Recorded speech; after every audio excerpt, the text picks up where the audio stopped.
Welcome to hear that. Minister, I want to welcome the Youth Justice Strategy. I think it's a very good document, and I don't think there's anything that I or indeed anybody else could disagree with or argue against.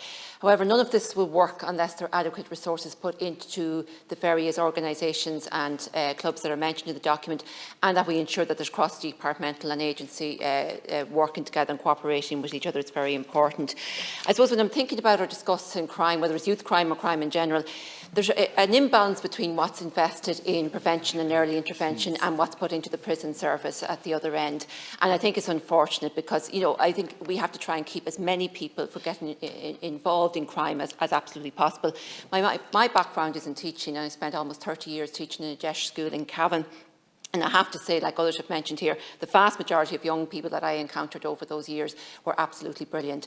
And the few that did present with issues, if you investigated a little into their background, that's where the problem was.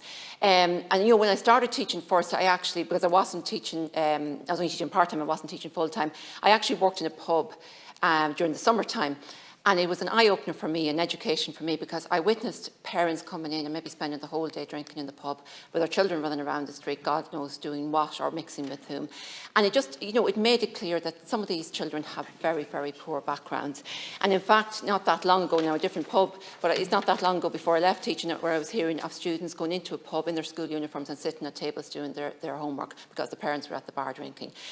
So, it's a common denominator for a lot of young people that get involved in crime is poverty and deprivation, and those issues need to be tackled.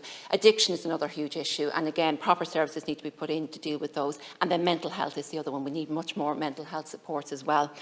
I suppose when I was teaching as well, the school completion programme was excellent in trying to keep those in danger of early school leaving in school, because I think it's vitally important to keep young people in education and in training. And then, I think it was probably around the time of the recession, next thing the budget was slashed. Now, the programme wasn't done away with, but the resources were greatly curtailed, and it's an awful pity. I just think if more funds could be put into the school completion programme to bring it back to life, to work with many of the young people, it would be great. I want to echo comments about the Garda Youth Diversion Programme. I think they do excellent work, and again, additional resources that could be put into that and into community policing would be more than welcome.